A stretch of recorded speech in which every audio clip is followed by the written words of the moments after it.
विद्यार्थी मित्रांनो, आपल्याला माहीतच आहे, की आपले जे गृहमंत्री आहे, त्यांनी मागील 1-2 वर्षाखाली एक विधान केलं होतं, की ते नक्षलवाद 31 मार्च 2026 पर्यंत संपवणार आहेत. बट तो ॲक्चुअली संपला का? किंवा त्याची रिॲलिटी आणि त्याचे क्लेम काय आपण या लेक्चरमध्ये ते पाहणार आहोत. कारण आपल्याला माहीत आहे नक्षलिझम हा खूप इम्पोर्टंट टॉपिक आहे एक्झामच्या पर्स्पेक्टिव्हने. कसा इम्पोर्टंट टॉपिक आहे? जर तुम्ही यू-पी-एस-सी आणि एम-पी-एस-सीचा सिलेबस जर ओपन केला, त्यामध्ये तुम्हाला जनरल स्टडीज 3 त्यामध्ये तुम्हाला इंटरनल सिक्युरिटी हा टॉपिक सापडेल आणि त्या टॉपिकमध्ये आपल्याला नक्षलिझम हा टॉपिक मेन्शन केलेला आहे. ठीक आहे. तर आपलं गव्हर्नमेंटने जे आता स्टेप्स घेतल्या आहेत, त्या स्टेप्स कोणत्या घेतल्या आहेत? त्यासाठी आपण पाहणार आहोत आधी की नक्षलिझम काय असतं? नक्षलिझममध्ये वेगवेगळ्या टॉपिक काय असतील? त्याची आयडिओलॉजी कशी असणार आहे? त्यानंतर गव्हर्नमेंट म्हणतंय की आपण त्याला कमी केलंय. जसं त्यांनी 31 मार्च 2026 ची एक डेडलाईन दिलेली आहे आणि आता ती नुकतीच जवळ पण आलेली आहे. तर मग आतापर्यंत गव्हर्नमेंटने ह्या गोष्टीवर कशा स्टेप्स घेतल्या ते आणि ते खरंच कमी झाले का? त्या रिलेटेड काही डेटा आहे आपल्याकडे. तर आपण तो डेटा आणि ह्या सगळ्या गोष्टी आपण पाहणार आहोत या लेक्चरमध्ये. तर तुम्ही ह्या लेक्चरला कंटिन्युअसली पाहायचं आहे कारण हे लेक्चर खूप इम्पोर्टंट आहे प्रिलिम्स पर्स्पेक्टिव्हनी आणि मेन्स पर्स्पेक्टिव्हनी. ठीक आहे. तर नमस्कार विद्यार्थी मित्रांनो, मी गणेश पवार तुम्हा सर्वांचं ज्ञानज्योती एज्युकेशनमध्ये सहर्ष स्वागत करत आहे. तर आपण ह्या सीरीजमध्ये पाहणार आहोत, की करंट अफेअरला आपण सिलेबस सोबत कसं कनेक्ट करायचं आहे. जसं आपण मागील काही लेक्चर्समध्ये पाहिलं आहे, की जे करंट अफेअर्सचे टॉपिक असतात ते सिलेबसच्या टॉपिक सोबत कनेक्ट करून आपल्याला एक्झाममध्ये मार्क्स वाढवायचा आहे आणि फायनली आपल्याला पेपरमध्ये सिलेक्शन घ्यायचं आहे. ठीक आहे. तर आपण मागील जे टॉपिक पाहिले आहेत, ते आता नवीन एक टॉपिक पाहणार आहोत आपण. या टॉपिकचं नाव आहे, की नक्षलवाद आपल्याला 31 मार्च 2026 पर्यंत संपवायचा होता. जे आपले गृहमंत्री हॉनरेबल गृहमंत्री त्यांनी आपलं एक स्टेटमेंट केलं होतं, की आपल्याला नक्षलवाद संपवायचा आहे कधी? 31 मार्च 2026 पर्यंत आणि आता ही तारीख नुकतीच जवळ पण आलेली आहे. तर आपल्याला पाहायचं आहे, की गव्हर्नमेंटने यावर कोणत्या स्टेप्स घेतल्या ते, कशा स्टेप्स घेतल्या ते, ॲक्चुअली खरंच यामध्ये काही कमी आली का नक्षलवादामध्ये? तर आपण ह्या गोष्टी या सविस्तर लेक्चरमध्ये आपण डिस्कस करणार आहोत. ठीक आहे.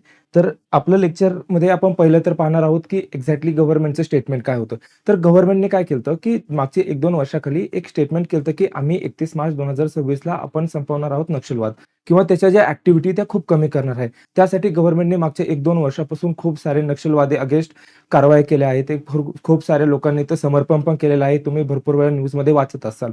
गव्हर्नमेंट खूप ॲक्टिव्हली ह्या गोष्टींकडे पाहत आहे. कारण नक्षलवाद हा इंडियाच्या इंटरनल सिक्युरिटीसाठी खूप मोठा धोका होता. अंतर्गत जे आपण सिक्युरिटी म्हणतो सुरक्षेसाठी खूप मोठा धोका होता आणि आता ते एक कमी-कमी होत संपण्याच्या मार्गावर आलेलं आहे. ठीक आहे. तर हे आपलं एक्झामच्या दृष्टीने अत्यंत महत्त्वाचा पॉइंट झाला. तर गव्हर्नमेंटने काय केलंय, जे युनियन गव्हर्नमेंट आहे, सेंट्रल गव्हर्नमेंट, होम मिनिस्ट्रीच्या अंडर त्यांनी एक युनिफाईड प्लॅन बनवला आहे. त्यामध्ये त्यांनी 2-3 टॉपिकवर महत्त्व दिलं आहे. पहिलं तर त्यांनी महत्त्व दिलेलं आहे, की डायलॉग म्हणजे काय, की ते त्या जे नक्षलवादी ग्रुप्स आहेत त्यांच्यासोबत ते बोलतील आणि ते बोलून त्या गोष्टींना जर ते समर्पण करायला तयार असेल तर नक्कीच ते सुद्धा ॲक्सेप्टेबल असेल. ठीक आहे. त्यानंतर गव्हर्नमेंटने सिक्युरिटीवर सुद्धा फोकस केलेला आहे, की जे आपले सशस्त्र बल असतात त्या सशस्त्र बलाचं आधुनिकीकरण करणं, त्यांना व्यवस्थित गाड्या पोहोचवणं, जे चांगले बंदूक साहित्य वगैरे देणं, त्यावर सुद्धा गव्हर्नमेंटने चांगला फोकस केला आहे आणि त्याचसोबत एक कोऑर्डिनेशन, ठीक आहे, कोऑर्डिनेशनला सुद्धा महत्त्व दिलेलं आहे. तर हा एक युनिफाईड प्लॅन बनवला आहे गव्हर्नमेंटने कशासाठी? हे नक्षलवाद संपवण्यासाठी किंवा त्याची जी एक इंटेन्सिटी आहे ती कमी करण्यासाठी. ठीक आहे. तर ही झाली आपली न्यूज. तर आता ही आपण पेपर सोबत सिलेबस सोबत कनेक्ट करणार इंटरनल सिक्युरिटी सोबत. त्यामध्ये आपला एक टॉपिक काय येतो? नक्षलवाद आणि ह्या नक्षलवादासोबत आपण याला कनेक्ट करणार आहोत. ठीक आहे. तर आता आपण हळू या गोष्टीकडे पाहायला सुरुवात करू. तर स्टार्टिंगला आपल्याला काय पाहायचं आहे? स्टार्टिंगला आपल्याला पाहायचं आहे, की नक्षलवाद असतो काय? कारण अत्यंत इम्पॉर्टंट आहे. एक्झामला जर तुम्ही मेन्सला गेले तर तिथे तुम्हाला व्याख्या वगैरे लिहायला विचारू शकतात. तर तुम्हाला नक्षलवादाची व्याख्या येणं खूपच इम्पॉर्टंट आहे. तर काय व्याख्या आहे नक्षलवादाची? तर नक्षलवाद हा काय आहे? एक सशस्त्र माओवादी बंड आहे. ठीक आहे. काय आहे? सशस्त्र माओवादी बंड. म्हणजे काय? ते एक आर्म इन्सर्जन्सी करतात. ठीक आहे. आर्म इन्सर्जन्सी करतात. आता यामध्ये एक टर्म तुम्हाला दिसत असेल. काय आहे? माओवादी.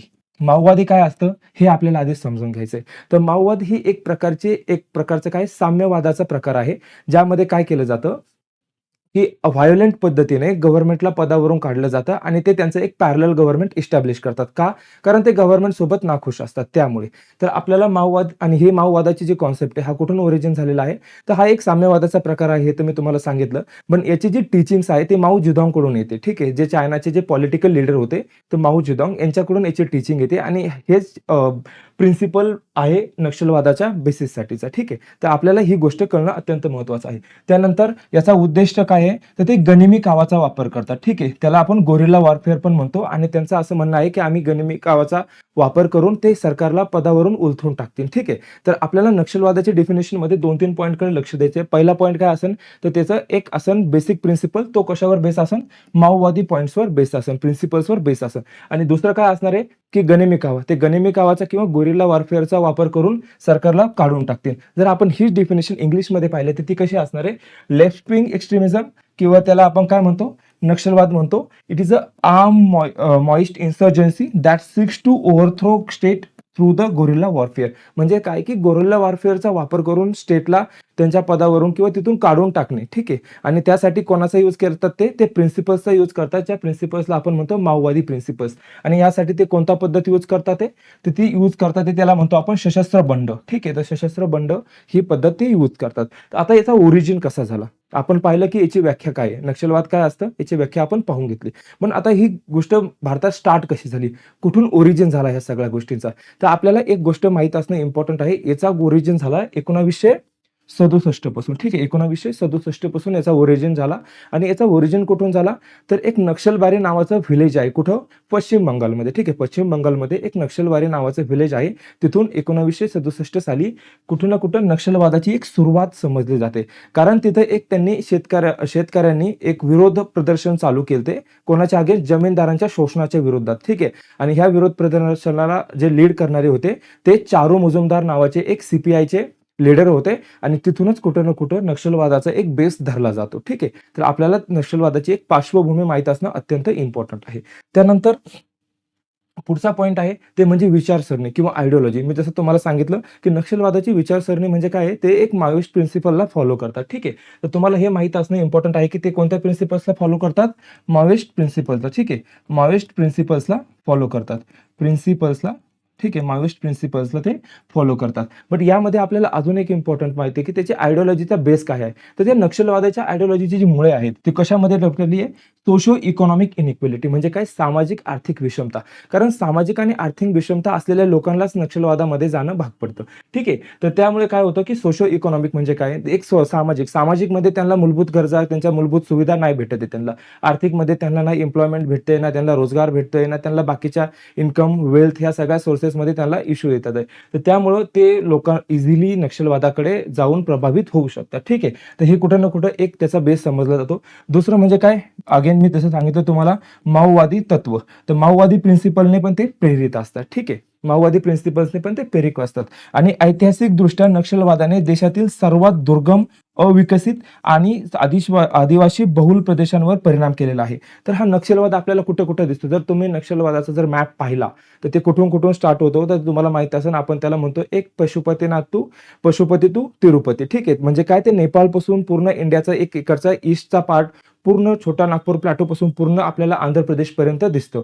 ठीक आहे. तर ह्या एरियामध्ये सगळ्यात जास्त आपल्याला कोण सापडतं, आदिवासी लोक सापडतात. ठीक आहे. आणि ते हा एरिया पण तसं पाहायला गेलं तर कसं आहे, दुर्गम आणि अविकसित एरिया आहे. ठीक आहे. आणि या एरियामध्ये काय सापडतं, आपल्याला आदिवासी बहुल क्षेत्र आपल्याला दिसतं.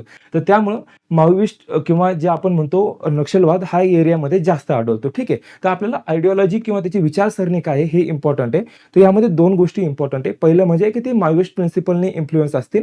आणि दुसरं म्हणजे काय, दुसरं म्हणजे ते सोशो इकॉनॉमिक दृष्ट्या इनइक्वॅलिटी असल्यामुळे सुद्धा ते त्या एरियामुळे नक्षलवादाकडे जाऊ शकतात आणि त्यामुळे प्रभावित होऊ शकतात. ठीक आहे. आणि हे नक्षलवाद आपल्याला कोणत्या एरियामध्ये जास्त सापडतो, जो एरिया दुर्गम आहे, जो अविकसित आहे, म्हणजे जिथं जास्त डेव्हलपमेंट नाही झालेली आणि आदिवासी बहुल एरिया आहे, त्या लोकांना खूप इझिली, कारण त्यांच्यापर्यंत ज्या गोष्टी सरकारकडून येतात त्या पोहोचतच नाही किंवा नाही पोहोचवल्या जात तिथपर्यंत. त्यामध्ये भरपूर फॅक्टर्स काम करतात, जसं करप्शन खूप मोठ्या प्रमाणात होतं किंवा गव्हर्नन्सचा प्रभावच तिथे येत नाही. त्याच्यानंतर ज्या बेसिक फॅसिलिटी तिथे अवेलेबल असतात, जसं हेल्थ, एज्युकेशन, ह्या सगळ्या गोष्टी पोहोचवल्या जात नाही. तर मग ह्या गोष्टी पोहोचवल्या न गेल्यामुळे आणि तिथे लोकल लेवलला एक गव्हर्नमेंट सुद्धा काम करत नाही. तर मग नक्षलवादाचे लोक काय करतात, ते लोक त्यांना एक पॅरलल गव्हर्नमेंट, एक पॅरलल अल्टरनेटिव्ह म्हणून काम करतात.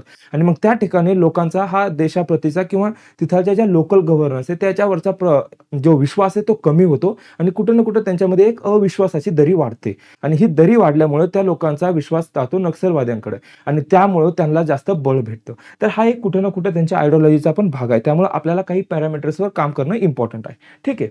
त्यामुळं त्यानंतर पुढचा पॉईंट काय आहे, एम किंवा त्याची उद्दिष्ट. काय उद्दिष्ट आहे किंवा काय एम आहे. त्यांचं पहिलं एम काय आहे की त्यांना सरकार उलथून टाकायचं आहे पहिलं. पण त्यासाठी ते काय यूज करतात, सशस्त्र बंड म्हणजे काय? Arm rebellion. ठीक आहे. आणि ते काय करतात? भारतीय राज्याला कमकुवत करण्याचा प्रयत्न करतात थ्रू आर्म रिबेलियन. जर आपण पाहत असाल तर तुम्ही न्यूजमध्ये कंटिन्युअसली वाचत असाल की सशस्त्र बलावर हल्ले झाले, सुरक्षा दलांवर हल्ले झाले, त्याच्यानंतर एखादा पॉलिटिशियन चाललाय त्याच्या गाडीवर हल्ला झाला. तर ते काय करतात? ते राज्याची जी व्यवस्था आहे त्या व्यवस्थेला कुठे ना कुठे कमकुवत करण्याचं काम करतात. ते कशा थ्रू? आर्म रिबेलियन किंवा त्याला म्हणतो आपण सशस्त्र बंड उठावाद्वारे. ठीक आहे. त्यानंतर पुढचा पॉईंट काय आहे? ते समांतर शासन रचना सुद्धा उभारतात. म्हणजे काय? त्यांचा एम म्हणजे त्याचा एम येतो. त्यांना एक काही अचीव्ह करायचं उद्दिष्ट अचीव्ह करायचे. त्यामध्ये त्यांचं पहिलं काय? की एक ते आर्म रिबेलियन थ्रू सरकारला कमकुवत करतील आणि दुसरं म्हणजे काय? की ते काय करतील? एक पॅरलल किंवा एक समांतर शासन इस्टॅब्लिश करतील. ठीक आहे. तर हे एक त्यांचं एक उद्दिष्ट किंवा एम आहे. आणि तिसरं काय आहे? की ते काय करतात? विशेषतः ह्या सगळ्या दोन्ही गोष्टींना अचीव्ह करण्यासाठी ते कोणाला टार्गेट करतात? तर ते टार्गेट करतात सुरक्षा दलांना.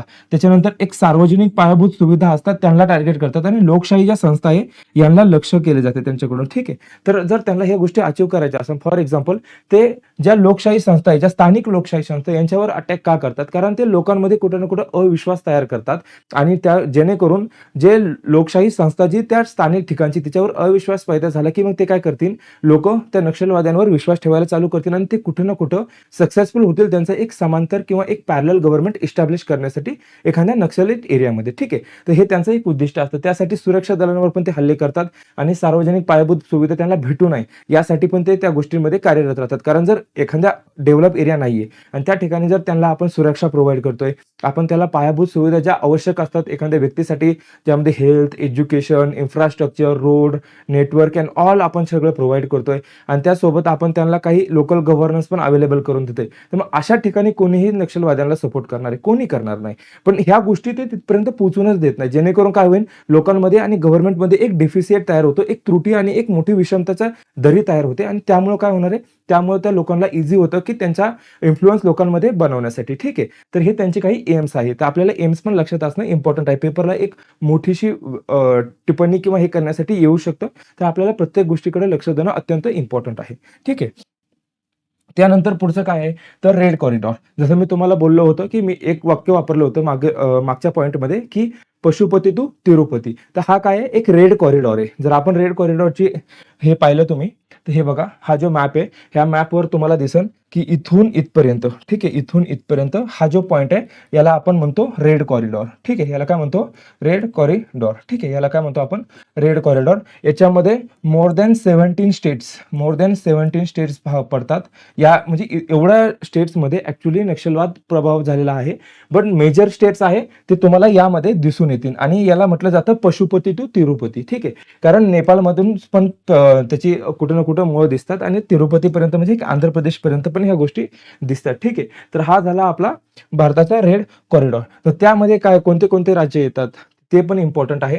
तर त्यामध्ये नक्षलवादाने जे प्रभावित झालेले राज्य आहे त्यामध्ये छत्तीसगड आहे, झारखंड आहे, ओडिसा आहे, महाराष्ट्र आहे, केरळ आहे, पश्चिम बंगाल आहे आणि मध्य प्रदेश आहे. ठीक आहे. आणि यामध्ये अजून आंध्र प्रदेश आणि तेलंगणा यांच्या काही भागांचा पण समावेश होतो. जर तुम्ही पाहिलं असाल मागील काही टाइममध्ये किंवा मागील काही 5-6 महिन्यांमध्ये 2025 मध्ये आंध्र प्रदेश आणि तेलंगणामध्ये पण खूप मोठ्या प्रकारच्या ऍक्टिव्हिटी घडल्या गेल्या, ज्यामध्ये त्यांनी डिफरंट ऑपरेशन सुरक्षा दलांनी परफॉर्म करून नक्षलवाईटला मारलं गेलेलं आहे किंवा तिथं खूप लोकांनी सरेंडर पण केलेलं आहे नक्षलवाईटने.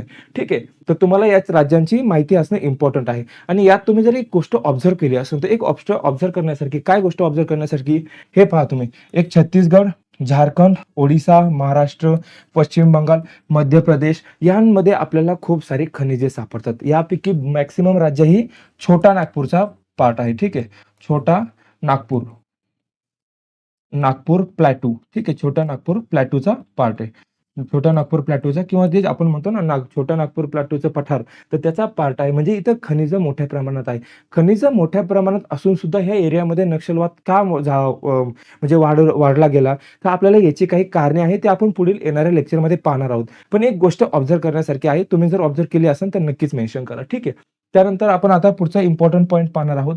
ते म्हणजे हे तुम्हाला मी सांगितलंच होतं की नक्षलवादचं. आता पुढचा म्हणजे काय? कार्यपद्धती. ते ऑपरेट कसे करतात? कार्यपद्धतीला आपण काय म्हणतो?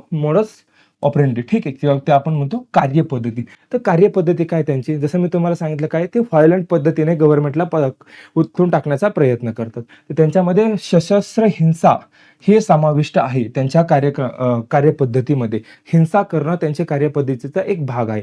जर तुम्ही ऐकलं असेल एक स्टेटमेंट माओ जेडॉंगचं, तर त्यांचं असं काय काय म्हणणं होतं, की power flow through barrel of gun. त्यांचं म्हणणं होतं, की व्हायोलन्स शिवाय तुम्ही कोणत्याही प्रकारचं रिव्होल्यूशन करू शकत नाही. ठीक आहे. तर तीच आयडिओलॉजी हे फॉलो करतात. सो ऑब्व्हियसली व्हायोलंट आर्म रिबेलियन हे त्यांचं एक समाविष्ट अशी कार्यपद्धती असणार आहे. त्यानंतर पुढची आहे खंडणी किंवा एक्स्टॉर्शन. खंडणी वसूल करणे. तर खंडणी कशासाठी वसूल केली जाते? कारण हे जे लेफ्ट विंगचे जे लोकं असतात, लेफ्ट विंग एक्स्ट्रीमिझमचे, तर यांना कसं पाहिजे नसतं, यांना पैसे त्यांचे कारण काम करण्यासाठी पैसे तर लागणार आहे भरपूर सारे. तर मग ते एक्स्टॉर्शन थ्रू सुद्धा त्यांना फायनान्सिंग करत राहतात. ठीक आहे. तर ही एक त्यांची कार्य करण्याची पद्धती आहे. त्यानंतर काय आहे पुढं? पायाभूत सुविधांचा नाश, डिस्ट्रक्शन ऑफ इन्फ्रास्ट्रक्चर. ठीक आहे. कारण जर लोकांना इन्फ्रास्ट्रक्चर भेटायला लागलं, तर मग लोकं यांच्या प्रभावाखाली कसे येतील? तर त्यामुळे हे काय करतात, की त्या पायाभूत सुविधांचाच नाश करून टाकतात. आणि त्यानंतर पुढं काय? मूल आणि सामान्य नागरिकांची भरती करून घेतात. ते रिक्रुटमेंट पण करतात. कारण ज्या लोकांना ह्या सगळ्या पायाभूत सुविधा नाही भेटत ते आणि त्या लोकांची गव्हर्नमेंट सोबत एक दरी निर्माण झालेली आहे. तर त्या लोकांच्या दरी आणि ह्या डेफिसिटचा फायदा घेतात नक्षलाईट लोक आणि त्या लोकांना प्रभावित करून ते काय करतात, एक त्यांच्यामध्ये सामील करून घेतात त्यांच्या कामांसाठी. ठीक आहे. तर हे झाली त्यांची एक कार्यपद्धती. कार्यपद्धती पण इम्पॉर्टंट आहे. त्यानंतर पुढचं म्हणजे सामाजिक आणि आर्थिक घटक. तर आता हे काय आहे? तर आपल्याला पाहायचं आहे कॉज ऑफ नक्षलिझम इन इंडिया. तर काय कॉजेस आहे नक्षलिझमचे? जसं पाहायला गेलं, जर तुम्हाला एक सोपं एक्झाम्पल देऊन सांगतो. तुम्ही कोणत्याही स्पर्धा परीक्षेचा अभ्यास करत असाल, तर त्या स्पर्धा परीक्षेचा अभ्यास करण्यामागची कारणं काय आहे? ते तुमचे काहीतरी एखादं पर्सनल रिझन असेल, फॅमिली रिझन असेल, फायनान्स रिझन असेल, भरपूर सारे रिझन्स असतील. पण तुम्हाला स्पर्धा परीक्षेमध्ये येण्यामागं काहीतरी कारण होतं. त्याच पद्धतीने नक्षलवाद भारतामध्ये वाढण्याचं किंवा नक्षलवाद भारतामध्ये येण्याचे काहीतरी कारणं असणार आहे.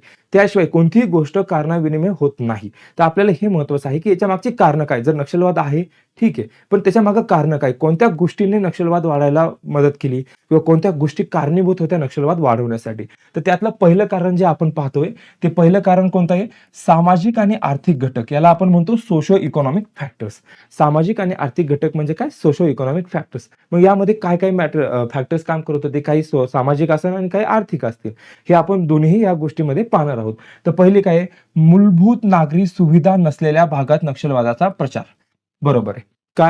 कारण मूलभूत नागरी सुविधा म्हणजे काय? फॉर एक्झाम्पल हेल्थ, एज्युकेशन, राहायला घर असणं, अन्न टायमामध्ये मिळणं, ठीक आहे. ह्या सगळ्या गोष्टी जर भेटतच नसेल, तर त्या ठिकाणी गव्हर्नमेंटचा आणि लोकांमध्ये कुठे ना कुठे एक अविश्वासाची दरी बनणं तर स्वाभाविक आहे. आणि त्यामुळे काय होणार आहे, की ह्या ठिकाणी नक्षलवादाचा प्रभाव त्या लोकांवर वाढणं साहजिक होऊ शकतं. ठीक आहे. तर आपल्याला ह्या गोष्टींकडे लक्ष द्यायचं आहे. तर ह्या मूलभूत सुविधांमध्ये काय असणार आहे? यामध्ये येणारे आपलं अन्न, त्याच्यानंतर सुरक्षा, त्याच्यानंतर अजून काय येतं त्यामध्ये? याच्यामध्ये येतं आपल्याला हेल्थ. ठीक आहे. हेल्थ. यामध्ये येतं हेल्थ. त्याच्यानंतर काय येतं? एज्युकेशन, शिक्षण. ठीक आहे. एज्युकेशन, शिक्षण ह्या सगळ्या गोष्टी आजकाल मूलभूत सुविधांमध्ये येतात. ठीक आहे. आणि अजून इम्पॉर्टंट म्हणजे याच्यामध्ये काय? इन्फ्रास्ट्रक्चर. ठीक आहे. इन्फ्रास्ट्रक्चर पण यामध्ये येतं. ओके. त्यानंतर दुसरा पॉइंट काय आहे? तीव्र गरिबी व भुकेमुळे असंतोष वाढतो. ठीक आहे. तर तीव्र गरिबी, पॉवर्टी ह्या रिजनमध्ये जास्त आढळते. कारण इथं लोकांना एम्प्लॉयमेंट नाहीये.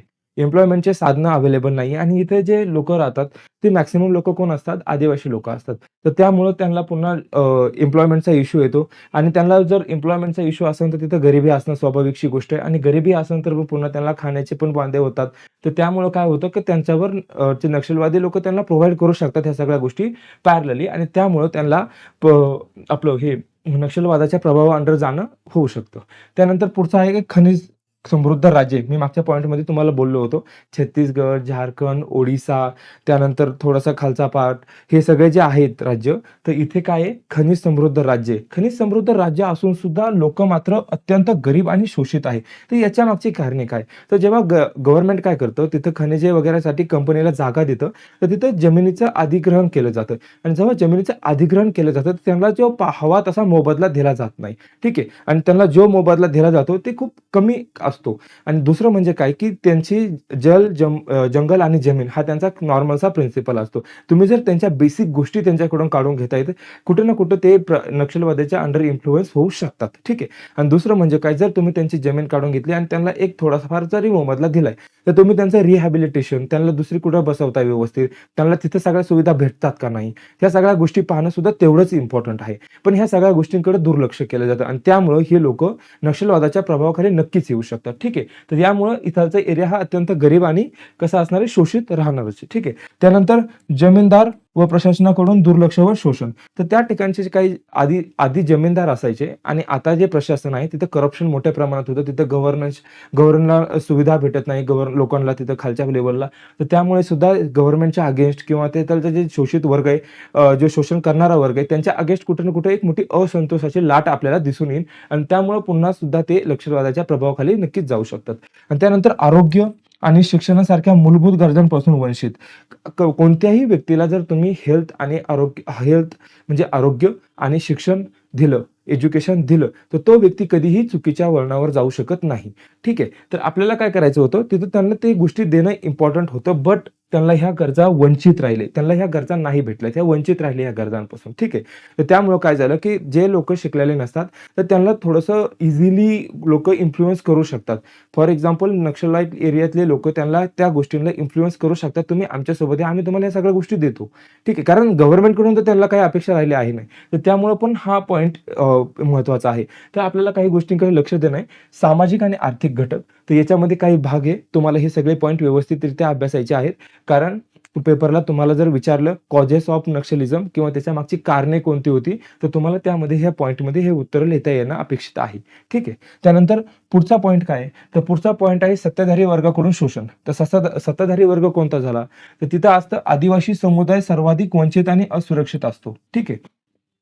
दुसरा पॉइंट कोणता आहे, की जमीनदार झाले, सावकार झाले, नोकरशहा झाले, राजकारणी व खाण कंपन्यांकडून त्यांचं शोषण केलं जातं. हे तर आपण मागच्या पॉइंटमध्येच बोललो होतो, की जसं खाण कंपन्या तिथं असतात, त्यांच्या जमिनी अधिग्रहित केल्या जातात, बट त्यांना नाही ते कम्पेन्सेशन नाही भेटत आहे. जे कम्पेन्सेशन हवं असतं ते भेटत नाही. एकतर ते त्यांचा जो बेसिक प्रिन्सिपल आहे, जल, जंगल आणि जमीन, तर त्या बेसिक प्रिन्सिपलपासूनच त्यांना लांब केलं जातं. कारण ते एक ऑर्गनाइज वेने त्यांचे जे सामूहिकरित्या जमिनीवर शेती वगैरे करून राहत असतात, त्यांच्या खूप टाईमाचा कल्चरचा पार्ट बनत गेलेला आहे. ठीक आहे. आणि हे जर तुम्ही त्यांच्याकडून काढून घेत असाल, तर कुठं ना कुठं मग त्यांचा एक कुठं ना कुठं विषमतेची दरी नक्कीच तयार होणार आहे मेनस्ट्रीम सोसायटी आणि त्यांच्यामध्ये. ठीक आहे. आणि पुढचं म्हणजे काय, हे सगळं सादर करून काय होतं, नक्षलवादी स्वतःला रक्षक म्हणून सादर करतात त्यांच्यापुढं. तर ह्या सगळ्या गोष्टी झाल्यामुळं काय होतं, नक्षलवादी त्यांना दाखवतात, की तुमची हे सुरक्षा नाही करणार, आम्ही तुमची सुरक्षा करू. तुम्ही आमच्या सपोर्टमध्ये या. आणि मग अशा वेळेस त्यांच्या काही पर्याय नसतो आणि ते त्यांच्या सपोर्टला जातात आणि कुठं ना कुठं नक्षलवादी मग त्यांच्या आडून ते गव्हर्नमेंटच्या अगेन्स्ट काम करतात आणि मग कुठं ना कुठं त्यांना एक लपण्याची जागा तर नक्कीच भेटते. ठीक आहे. तर काही कारणे आहेत त्याच्यामुळे लोकं तिकडे इन्फ्लुअन्स होतात आहे. त्यानंतर महत्त्वाचं म्हणजे राजकीय दुर्लक्ष. राजकीय दुर्लक्ष कसं, की आपण लोकल गव्हर्नमेंट त्यांना प्रोव्हाइडच करत नाही, जे गरजेचं असतं. लोकल लेव्हलला करप्शन खूप मोठ्या प्रमाणात चालू आहे. जे त्यांना बेसिक इन्फ्रास्ट्रक्चर हवं असेल ते भेटत नाही. ना त्यांना हेल्थ, ना त्यांच्या मुलांना एज्युकेशन भेटतंय. तर ह्या सगळ्या गोष्टी नसल्यामुळं त्यांचे त्या ठिकाणी इन्फ्लुअन्स होणं एक स्वाभाविकशी भाग होऊन जातो. ठीक आहे. तर दुर्लभ शासन व पायाभूत सुविधांचा अभाव. पुन्हा त्याच गोष्टी आहे, की शासन एक दुर्लभ आहे किंवा आपण त्याला काय म्हणतो, weak governance and lack of infrastructure. ना तिथं गव्हर्नन्स व्यवस्थित आहे, ना इन्फ्रास्ट्रक्चर व्यवस्थित आहे. पुढचं म्हणजे काय, रस्ते, शाळा, संप्रेषण जाळे अपुरे. ठीक आहे. म्हणजे काय, इथं कम्युनिकेशनचे नेटवर्क झाले, रोड झालं, स्कूल झालं, एज्युकेशन ते त्या लेव्हलचं नाहीये, जे आवश्यक असतं. आणि यामुळे काय होतं, नक्षलवाद्यांना कमी हस्तक्षेपात कार्य करण्याची संधी मिळते. ठीक आहे. कारण ऑलरेडी लोकं ह्या सगळ्या गोष्टींमुळे खूप त्रासलेले असतात आणि नक्षलवाद्यांनी थोडं जरी त्यांच्या फेवरमध्ये थोडंफार जरी काम करायला चालू केलं, तरी पण मग त्यांना त्यांचा एक आपुलकी वाटायला चालू होते आणि कुठं ना कुठं गव्हर्नमेंट आणि त्या लोकांमध्ये एक दरीचं वातावरण निर्माण होतं आणि याचा फायदा कोण घेतं? नक्षलवादी घेतात आणि त्यांना ती हेल्प होऊन जाते त्या सगळ्या गोष्टींमध्ये. ठीक आहे. तर हे काही आपण कारणं पाहिले आहे. पहिलं काय पाहिलं होतं आपण? पहिलं पाहिलं होतं, की एक सामाजिक आणि आर्थिक घटक आहे, ज्याच्यामुळे ही नक्षलवाद प्रमोट होतो. दुसरं पाहिलं होतं आपण, की शोषित वर्गामुळे सुद्धा जसं आपण त्याच्यात काही इम्पोर्टंट पॉइंट पाहिले होते, की हे खनिज कंपन्या वगैरे असतात, ते त्यांच्या जमिनी अधिग्रहित करतात, पण त्यांना मोबदला देत नाही. त्यांना रिहॅबिलिटेशनसाठी पुन्हा दुसरीकडे बसवलं जात नाही. आणि तिसरं म्हणजे राजकीय दुर्लक्ष, वीक गव्हर्नन्स, त्याच्यानंतर जे लॅक ऑफ इन्फ्रास्ट्रक्चर असतं, त्यानंतर जे त्यांना एज्युकेशन हवं असतं ते भेटत नाही आणि ह्या सगळ्या गोष्टींचा फायदा कोण घेतं? नक्षलाईट लोकं घेतात आणि ते ह्या लोकांना प्रभावित करून त्यांच्या कामाला यूज करतात. ठीक आहे. तर आता पुढचा पॉइंट आहे आपल्याला तो पाहायचा आहे की डेटा. आता आपण इथपर्यंत सगळ्या गोष्टी पाहिल्या की काय कॉजेस होते, त्याच्यानंतर नक्षलिझम काय होतं, त्यांची ऑपरेशन कसे परफॉर्म करतात, ते कार्यपद्धती, त्यांची उद्दिष्ट, त्यांची आयडिओलॉजी सगळ्या गोष्टी आपण पाहिल्या. पण आता डेटा, कारण गव्हर्नमेंटने काय केलंय, गव्हर्नमेंटने 31 मार्च गव्हर्नमेंटने 31 मार्च 2026 ही तारीख सेट केली आहे की ह्या तारखेपर्यंत त्यांना नक्षलिझम संपवायचं आहे. पण खरंच हे नक्षलिझम संपत आलंय का? किंवा ह्याच्या डेटामध्ये काही चेंजेस दिसत आहे का? जसं आधी 2014ला गव्हर्नमेंट आलं आणि 2024 आज 26 चालू आहे. पण ह्या गोष्टींमध्ये, कारण याच्या आधीचा पिरियड आणि आताच्या पिरियडमध्ये काय खरंच चेंजेस दिसतात आहे का? गोष्टी वाढल्यात का कमी होल्यात का? गोष्टी रियालिटी का फक्त क्लेम आहे? तर ह्या सगळ्या गोष्टी सुद्धा आपण आता इथे पाहणार आहोत आणि हे कशामुळे कळणार आपल्याला? Data through. ओके. तर डेटा थ्रू करणार आहे आणि आपण ही जी इन्फॉर्मेशन आहे ही PIB गव्हर्नमेंटचा सोर्स आहे, प्रेस इन्फॉर्मेशन ब्युरो, इथून कलेक्ट केलेली आहे. ओके. तर यामध्ये काय की टेकवे सांगितले ते गव्हर्नमेंटने की जे नक्सल रिलेटेड व्हायोलन्स आहे, ठीक आहे, व्हायोलंट इन्सिडेंट आहे, ते 53% रिड्यूस झाले 2014 ते 2024. मागच्या एका डिकेडमध्ये, एक दशकामध्ये म्हणू शकतो आपण, किती एक 53% व्हायोलंट जे इन्सिडेंट घडत होते, जे हिंसात्मक इन्सिडेंट घडत होते, ते एक 53% कमी झालेले आहे. ठीक आहे. त्यानंतर एक 576 फोर्टिफाईड एक पोलीस स्टेशन्स बनवले त्यांनी आणि नक्षल अफेक्टेड डिस्ट्रिक्ट पण रिड्यूस झाले. ते किती? 126 वरून 18 वर. ठीक आहे. 126 वरून 18 वर ते रिड्यूस झालेले आहेत एका लास्ट डिकेडमध्ये. इथं डिकेड म्हणजे 2014 ते 2024चा एक टाइम पिरियड, एक दशक आपण धरू शकतो. तर ह्या जो डेटा आहे तुम्हाला एक्झाममध्ये जिथं आवश्यकता आहे तिथं गोष्टींना व्यवस्थित पुट करायचं आहे. तर ह्या डेटाच्या तुम्हाला नोट्स वगैरे व्यवस्थित बनवून घ्यायच्या आहेत. त्यानंतर 2025 मध्ये गव्हर्नमेंटने खूप ऍक्शन्स घेतले ते, कारण डेट जवळ येत आली, ते गव्हर्नमेंटला ऍक्शन घेणं स्वाभाविकशी भाग आहे. तर त्यामध्ये किती 1225 नक्षलाईट सरेंडर केले आणि 257 न्यूट्रलाइज पण केले गेले. ते कधी? स्टील ऑक्टोबर 2025 पर्यंत. आणि death of security personnels drop झाले ते किती? 73%. जे सिक्युरिटी पर्सनल्सवर हल्ला होत होता किंवा जे सुरक्षा दलांवर हल्ले होत होते आणि त्यांची त्यामध्ये जे वीरगती येत होती, तर त्यामध्ये 73% म्हणजे 73% गिरावट म्हणजे एक घसरण दाखवली गेली आहे.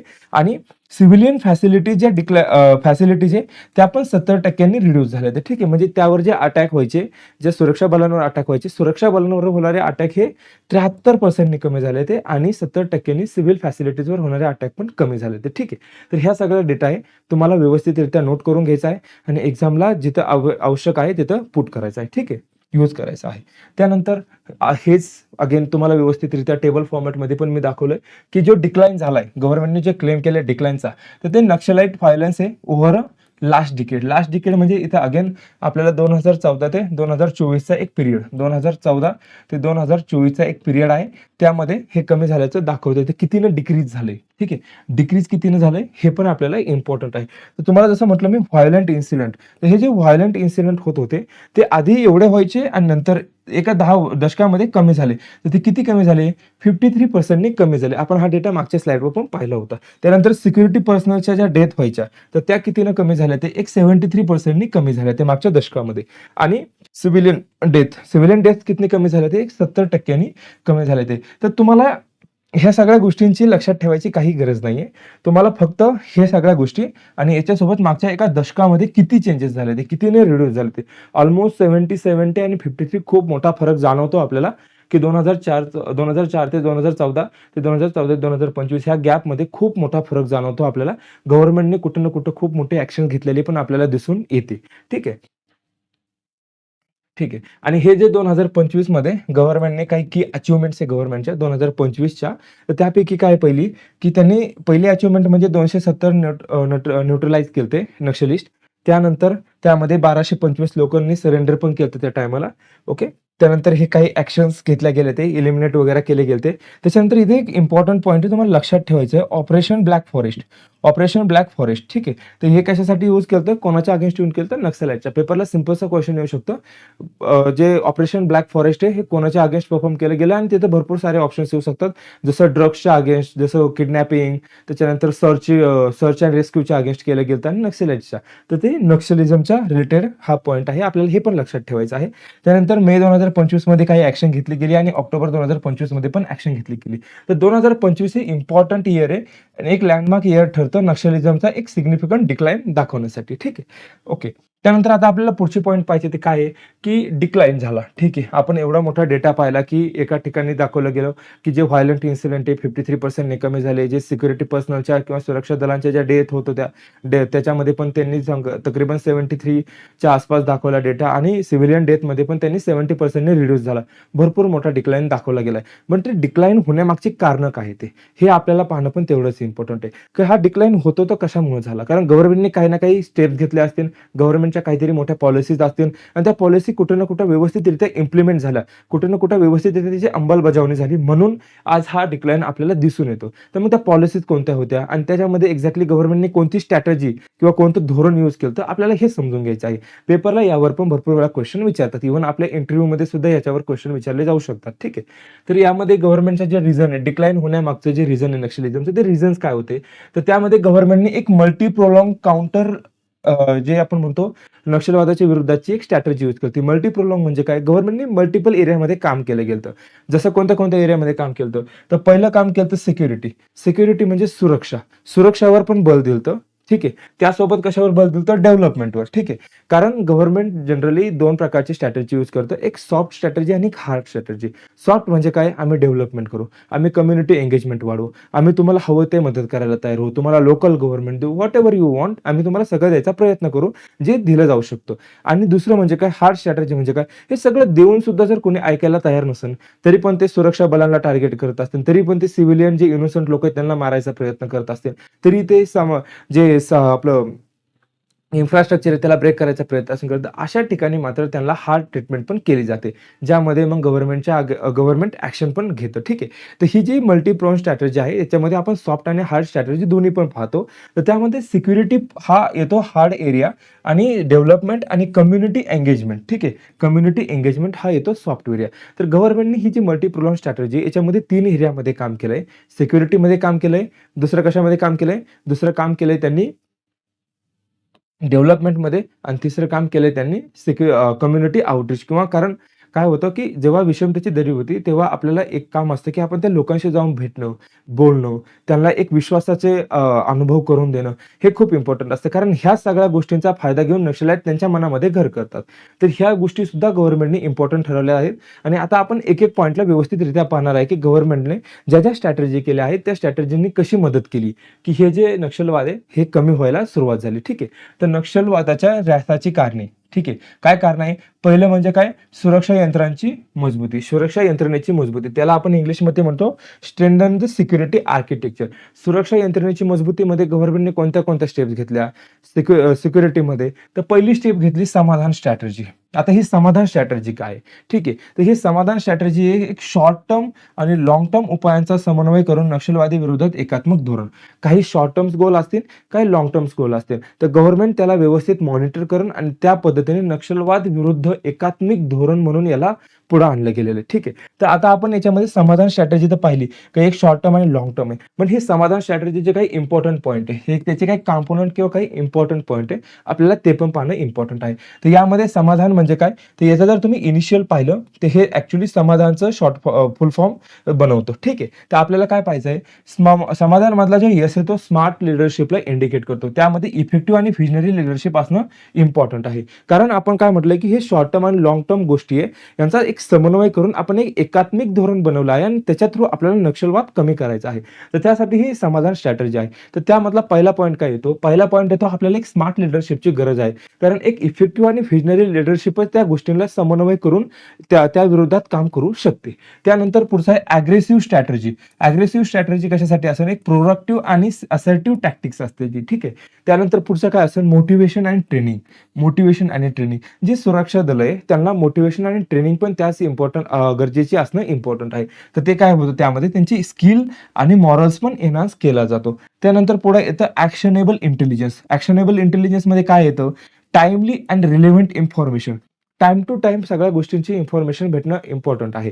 जसं सिक्युरिटी फोर्सेसमध्ये पण इंटेलिजन्स असतं. नक्षलाईट कुठं असतात, ते कधी अटॅक करणारे किंवा त्यांचा प्रेझेन्स कधी सापडणार आहे. त्या पद्धतीने सिक्युरिटी बलांना त्यांच्या ऑपरेशन्स जे बनवले जातात ते ईझी होऊन जातात. ठीक आहे. तर एक ॲक्शनेबल इंटेलिजन्स असणं पण तेवढंच इम्पॉर्टंट आहे.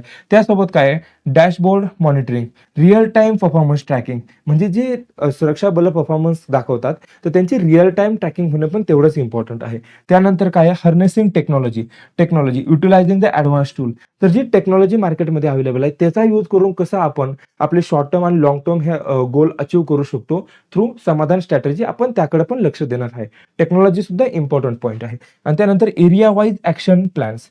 एरिया वाईज ॲक्शन प्लॅन म्हणजे काय? ज्यामध्ये आपण काय करणार आहे? रिजनल स्ट्रॅटेजीवर फोकस ठेवणार आहे. कारण वन साइज फिट अप्रोच नाही यूज होऊ शकत. काही एरियामध्ये वेगळी स्ट्रॅटेजी लागेल, काही एरियामध्ये वेगळी स्ट्रॅटेजी लागेल. तर आपण वन साइज फिट हा अप्रोच नाही ठेवू शकत. आपल्याला काय करायचं आहे? रिजन वाईज स्ट्रॅटेजीज बनवायचे आहेत आणि त्या पद्धतीने काम करायचं आहे. आणि त्यानंतर आहे no financing access, cutting their finance support. तर हे जे नक्षलवादी असतात हे पण एक प्रकारचं ग्रुप, एक ऑर्गनायझेशन टाईप काम करतात आणि प्रत्येक ऑर्गनायझेशनला आपल्याला माहिती आहे की एक फायनान्सची गरज असते आणि ते त्यांचा फायनान्स कुठून मिळवतात? खंडणीच्या स्वरूपामध्ये. जे खनिजाच्या कंपन्या आहेत त्यांना धमक्या देऊन किंवा तिथल्या लोकांना धमक्या देऊन त्यांच्याकडून कर वसूल करणे. तर ह्या पद्धतीने हे त्यांचा पैसा जमवतात. तर कुठं ना कुठं ते नक्षलवादी आहेत तर ते मग ड्रग्स सप्लाय करतील. ते त्याच्यानंतर जे आपले आर्म्स असतात त्यांचं स्मगलिंग करतात. तर याच्या थ्रू ते पैसा कमवतात. तर कुठं ना कुठं त्यांचे हे जे पैसा कमवण्याची जी मेथड आहे त्याला कट करणं हे इम्पॉर्टंट आहे. त्यासाठी आपण काय करणार आहे? समाधान स्ट्रॅटेजीमध्ये फायनान्सिंग ॲक्सेस सुद्धा त्यांचा कट करणार आहे. तर ही जी समाधान स्ट्रॅटेजी आहे ही एक कुठं ना कुठं एक एकात्मिक स्ट्रॅटेजी आहे आणि ह्या एकात्मिक धोरणाचा वापर करून आपण नक्षलिझममध्ये भरपूर कमी जी दिसते ती कुठं ना कुठं समाधान स्ट्रॅटेजीचं पण एक इम्पॉर्टंट योगदान आहे. ठीक आहे. त्यानंतर पुढचं काय आहे? सुरक्षा यंत्रणेच्या मजबूतीमध्ये सीएपीएफ आणि जे इंटेलिजन्स आहे बटालियन यांची नेमणूक, जे केंद्रीय सशस्त्र पोलीस दल आणि राखीव बटालियन ओके बटालियनची वाढ केली गेली. म्हणजे जे सीएपीएफ आहे, सीएपीएफ म्हणजे काय? Central arm police force. ठीक आहे. तर आणि हे जे राखीव बटालियन असतं, रिझर्व्ह बटालियन असतात, तर यांच्या संख्येमध्ये वाढ केली गेली. का? कारण गरजेचं आहे की डिफरंट ऑपरेशन परफॉर्म करताना आपल्याला लोकांची संख्या जास्त लागू शकते. तर त्यामुळं त्यांना पॉवर पण दिले गेले ते आणि त्यांना आधुनिक शस्त्र सुद्धा दिले गेलेले. ठीक आहे. आणि राज्य पोलिसांचे आधुनिकरण, जे राज्याचे पोलीस आहे त्यांचं शस्त्र सामग्री प्रशिक्षण आणि गुप्त यंत्रणा यांच्यामध्ये आधुनिकरण करणं पण इम्पॉर्टंट आहे. तर हा झाला आपला सुरक्षा यंत्रणेचा एरिया. ठीक आहे. सुरक्षेच्या दृष्टीने आपण जो पॉईंट पाहिला होता, आपण जी स्ट्रॅटेजी यूज करतोय. ठीक आहे. जी स्ट्रॅटेजी आपण यूज करतोय त्याच्यामध्ये 3 पॉईंट आहे. पहिला पॉईंट आपण यूज केलाय सिक्युरिटी. सेकंड पॉईंट काय आपल्याकडं? डेव्हलपमेंट. ठीक आहे. सेकंड पॉईंट काय? डेव्हलपमेंट. आणि थर्ड पॉईंट आपण काय पाहतोय? Community engagement. कम्युनिटी आउटरीच म्हणू शकतो आपण त्याला किंवा एंगेजमेंट पण म्हणू शकतो. ठीक आहे. आउटरीच और कम्युनिटी एंगेजमेंट. सिक्युरिटीमध्ये आपण काय एरिया पाहिलाय? तर सिक्युरिटीमध्ये आपण पाहतोय की एक समाधान स्ट्रॅटेजी आणली होती. ती शॉर्ट टर्म आणि लाँग टर्म गोल यांचा एक समन्वय करून कुठं ना कुठं नक्षलिझमला कमी करण्यामध्ये कारणीभूत आहे. त्यानंतर पुढचं काय? सीएपीएफ सुरक्षा बल. तर सुरक्षा बलांना एक आधुनिक शस्त्र देणे, त्यानंतर त्यांच्या संख्येमध्ये वाढ करणे, त्यांना पाहिजे ते पॉवर्स देणे, हे सुद्धा खूप इम्पॉर्टंट होतं नक्षलिझम कमी करण्यासाठी. आणि तिसरा म्हणजे काय? जे राज्य पोलीस आहे त्यांचं पण आधुनिकरण करणं इम्पॉर्टंट आहे. तर त्यामध्ये मग त्यांची शस्त्र सामग्री असो किंवा त्यांचं प्रशिक्षण असो किंवा त्यांचं गुप्तचर यंत्रणा असो, या सगळ्यांना कुठं ना कुठं अपडेट करणं किंवा यांच्यामध्ये काय आधुनिकरण करणं पण अत्यंत महत्त्वाचं आहे. तर हे सिक्युरिटीच्या दृष्टीने घेतलेले इम्पॉर्टंट स्टेप्स होत्या. ठीक आहे. ओके. त्यानंतर पुढचं इम्पॉर्टंट आहे की विशेष पायाभूत योजना. विशेष पायाभूत योजना म्हणजे काय? Special infrastructure scheme. ठीक आहे. हे पण आपण सुरक्षा यंत्रणेच्या दृष्टीनेच पाहणार आहे. तर याच्यामध्ये काय होणार आहे की जे राज्य गुप्तचर शाखा, विशेष दल, जिल्हा पोलीस व बळकट पोलीस ठाण्यांना निधी उपलब्ध करून देण्यासाठीची ही योजना अवेलेबल आहे. ठीक आहे. तर ही काय आहे? याला म्हणतात आपण स्पेशल इन्फ्रास्ट्रक्चर स्कीम किंवा विशेष पायाभूत योजना. तर यामध्ये आपण काय करणार आहे की जे गुप्तचर शाखा असतील, त्याच्यानंतर जे पोलीस विशेष दलं असतील, जे पोलीस दलं असतील, त्याच्यानंतर जे बळकट पोलीस ठाणे असतील, यांना निधी उपलब्ध करून देण्यासाठी ही स्कीम यूज केली गेलेली आहे. त्यानंतर पुढचं आहे गुप्तचर समन्वय. तर त्यामध्ये काय आहे? बहु एजन्सी गुप्तचर यंत्रणेमधील रिअल टाईम माहितीनुसार अचूक व नेमकी कारवाई करणं इम्पॉर्टंट आहे. कारण मी तुम्हाला म्हटलं की इंटेलिजन्स खूप इम्पॉर्टंट असतं. जर आपल्याला माहिती की इथे असे लोक आहेत नक्षलवादी आहे ते, तर तिथं ऑपरेशन परफॉर्म करणं, त्या टेरेनचा अभ्यास करणं, तिथलच्या जिओग्राफीचा अभ्यास करणं, ऑपरेशन प्लॅन करणं आणि ते जाऊन परफॉर्म करणं. त्यासाठी आपल्याला जे सगळ्यात इम्पॉर्टंट गोष्ट असते, ती असते गुप्तचर. गुप्तचर म्हणजे इंटेलिजन्स, ठीक आहे. तर ते इंटेलिजन्स इम्पॉर्टंट असतं आणि त्यासाठी आपल्याला त्यामुळं आपण रिअल टाईम ऑपरेशन परफॉर्म करू शकतो आणि आपल्याला माहितीसुद्धा व्यवस्थितरित्या भेटली तर आपण एखादं एक खूप मोठं आणि खूप चांगलं ऑपरेशन रिअल टाईममध्ये परफॉर्म करू शकतो. त्यानंतर फायनान्शियल क्रॅकडाऊन, ठीक आहे. फायनान्शियल क्रॅकडाऊन जे त्यांचे निधीचे सोर्स आहे रोखण्यासाठी प्रिव्हेन्शन ऑफ मनी लॉन्ड्रिंग ऍक्टचा वापर करून निधी जप्त आणि आर्थिक नाकेबंदी पण केली जाते. तर ते काय करतात, जे फायनान्शियल त्यांचं क्रॅकडाऊन केलं जातं. ते कसं केलं जातं, जे निधीचे त्यांचे स्रोत आहे, तर ते थांबवण्यासाठी आपण कोणता ॲक्ट यूज करतो, prevention of money laundering act, ठीक आहे. जे मनी लॉन्ड्रिंग वगैरे केली जाते, बाहेरून जे हवाला वगैरे केला जातो, त्या थ्रू जो पैसा आणला जातो, कारण हवालाचे पैसे असतात ते ड्रग्सचे असतात, ते असतात श श आपण बंदुकी वगैरे असतात, यांना जे यूज केलं जातं, माझ्या मार्केटमध्ये विकलं वगैरे जातं डुप्लिकेट म्हणून. तर त्या पद्धतीनं पण ते पैसे गोळा करतात आणि ह्या सगळ्या पैशांनी त्यांना कुठं ना कुठं एक फायनान्शियल बॅकअप भेटतं. पण याच्यावर सुद्धा एक कारवाई केली जाते. कोणत्या through? Prevention of money laundering act, ठीक आहे. तर याच्या थ्रू त्यांची नाकेबंदी केली जाते. तर ह्या गोष्टी आहे तुम्हाला लक्षात ठेवायच्या आहेत, ठीक आहे. त्यानंतर पुढचा पॉइंट आहे, त्यानंतर वादावरील विकासात्मक उपाय. तर कोणते विकासात्मक उपाय, जे डेव्हलपमेंटल धोरणं होते आपली, ठीक आहे. डेव्हलपमेंटल, तर त्यामध्ये पहिलं आहे की विशेष केंद्रीय सहायता. विशेष केंद्रीय सहायता डेव्हलपमेंटमध्ये आपण पहिला पॉईंट सिक्युरिटीवाला पाहिला होता, आता सेकंड पॉईंट पाहतो आपण डेव्हलपमेंटमध्ये. तर गव्हर्नमेंट काय करत आहे, विशेष केंद्रीय सहायता देत आहे. तर विशेष केंद्रीय सहायताला आपण काय म्हणतो, स्पेशल सेंट्रल असिस्टंट. कशासाठी देत आहे, सर्वाधिक प्रभावित जिल्ह्यांमध्ये पायाभूत सुविधा व सेवा पुरवठ्यातील त्रुटी भरून काढण्यासाठी विशेष केंद्रीय सहायता दिली जाते, ठीक आहे. तर जे सगळ्यात प्रभावित क्षेत्र आहे नक्षलवादी जे प्रभावित क्षेत्र आहे, त्यामध्ये पायाभूत सुविधा आणि सेवा पुरवठा म्हणजे सर्व्हिस देण्यासाठी त्यातल्या ज्या त्रुटी असतील त्या भरून काढण्यासाठी काय केलं जातं, एक विशेष केंद्रीय सहाय्यता येते, निधी येतो आणि त्या थ्रू या पायाभूत सुविधा आणि त्यांना डिफरंट सर्व्हिसेस पण प्रोव्हाइड केल्या जातात. त्यानंतर आर्थिक समावेशन, फायनान्शियल इन्क्लुजन. फायनान्शियल इन्क्लुजन कशा थ्रू केलं जातं, बँक शाखा उघडल्या जातात, त्यांना एटीएम्स, ठीक आहे. त्यानंतर पोस्ट ऑफिस सुरुवात करून तसेच बँकिंग प्रतिनिधी त्या एरियामध्ये अलोकेट केले जातात आणि त्यांना कुठं ना कुठं हे आर्थिक समावेशन सुद्धा त्यांचं केलं जातं. त्यानंतर पुढचा पॉईंट आहे डेव्हलपमेंटमध्ये. तर हे डेव्हलपमेंटचे इम्पॉर्टंट 2 पॉईंट होते, ठीक आहे. तर पहिला म्हणजे काय, की एक केंद्रीय सहाय्यता दिली जाते, जे सगळ्यात सर्वाधिक जास्त जे नक्षलवादी एरिया अफेक्टेड आहेत तिथे आपण पायाभूत सुविधा प्रोव्हाइड करणे आणि त्याचसोबत काय करायचं, आपल्याला काही सुविधा दुसऱ्या सुविधा पुरवठा पण करायचा आहे. त्या थ्रू काय होणार आहे, म्हणजे त्यामध्ये इन्फ्रास्ट्रक्चर वगैरे भरपूर गोष्टी येतात आणि त्यामुळं कुठं ना कुठं त्यांना आपण आपल्या चांगल्या गोष्टी म्हणजे गव्हर्नमेंट आणि तिथलचे जे नक्षलाईट लोक आहेत त्यांच्यामधलं एक दुरावा कमी करण्याचं काम होऊ शकतं.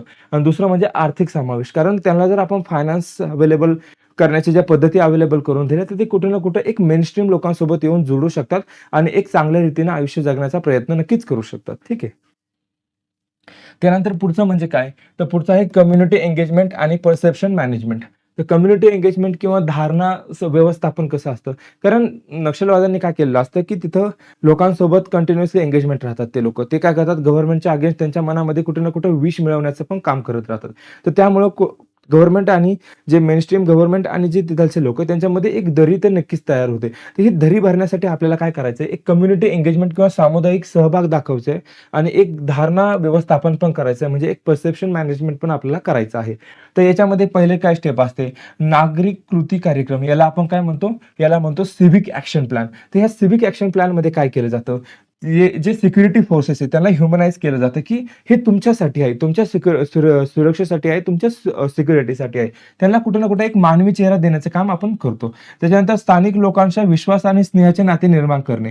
तर सिक्युरिटी फोर्सेस त्यांच्यामध्ये जातील, त्यांच्यासाठी काम करतील, त्यांना इन्फ्रास्ट्रक्चर प्रोव्हाइड करून घेतील. त्यामुळे काय होईल, त्यामुळे एक विश्वास आणि स्नेहाचं नातं तर नक्कीच तयार होऊ शकतं, ठीक आहे. त्याच्यानंतर गावोगावी आरोग्य शिबिरे राबवणे, त्याच्यानंतर शिक्षण विषयक कार्यक्रम करणे, क्रीडा स्पर्धा आयोजित करणे, सांस्कृतिक कार्य आयोजित करणे. तर यामुळे पण त्या लोकांना आपण मेनस्ट्रीम बरोबर कनेक्ट करू शकतो आणि त्यांना आपण एक चांगल्या पद्धतीने एक चांगल्या जीवनाकडे नक्कीच पुढे घेऊन जाऊ शकतो. आणि पुढचं म्हणजे काय, स्थानिक समस्यांचे निराकरण करण्यासाठी सुरक्षा दलांचा सक्रिय सहभाग पण दाखवला जातो.